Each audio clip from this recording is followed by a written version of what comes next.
Good morning. So I thought it might be easier to just walk you through this in a video rather than try to explain it in an email. So I'm hoping you guys can settle on half a pica rather than 3/4, and I'll explain why. So what you guys are going to need to do is, I'm just going to zoom in here just so I can show you. So we want to go up to view and make sure that the grid is on. And in this case, I'm going to just put full pica grid to start. And the outline boxes are set right to the grid. So you do have that one pica space. Actually, this looks like it's slightly off. So here, what you can do is just kind of nudge these and they should snap right to the picas. But in this case, you look like you're just about a point off. You did a good job of setting these up in whole picas, which is good. So just, go in, eye it up. But right now it seems as if you guys are right on there. But if there's any question, you can just nudge it slightly and it'll snap back to the actual grid. From here, what we're going to need to do is we want to work in half picas. So when I click on this box right here, you can see that we have 14p6. So what I want to do is go up to the view menu and I want to change this to half pica. So now it's going to snap to the half pica. And in this case, I'm going to change the width to 15. And now when I take this image and I slide it up just a little bit over, it's going to just snap to the half pica.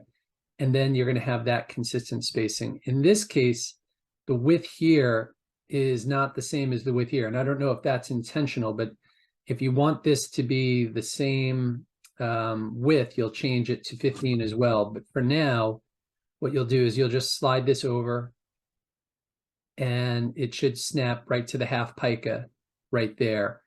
And then if you have to, you could take this and stretch it out so that it fits. But I don't know if you want these all to be the same size, because this will enlarge a little as you start to stretch that out.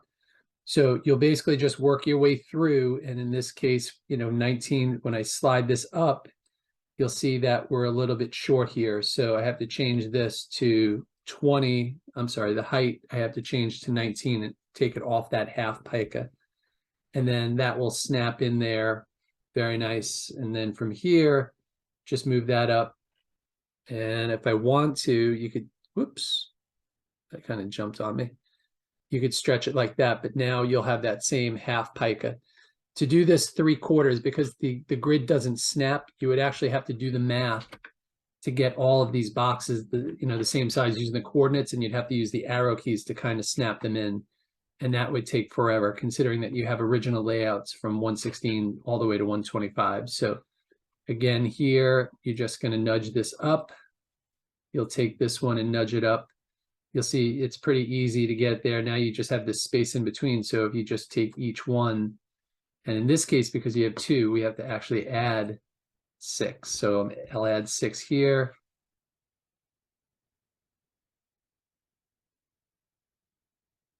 Oops, actually, in this case, you're going to have to take 6 off of one of them. So they're not going to be the same size, just because the size of the box you have around it just doesn't accommodate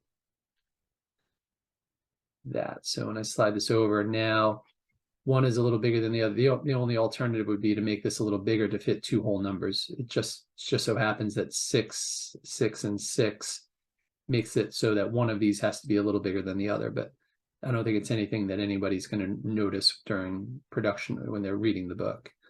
And then again, here, you just snap that right in. And then, if you want, you can do the math here, because you have 13p6. The other 6 brings it to 14, and this 13 brings it to 27. You can slide this out. And then right here, you just make sure this is 27. And then this fits perfectly. So that's how you do it to the half pica. If you have any questions on this, just have Miss Maluso give me a call. Thanks.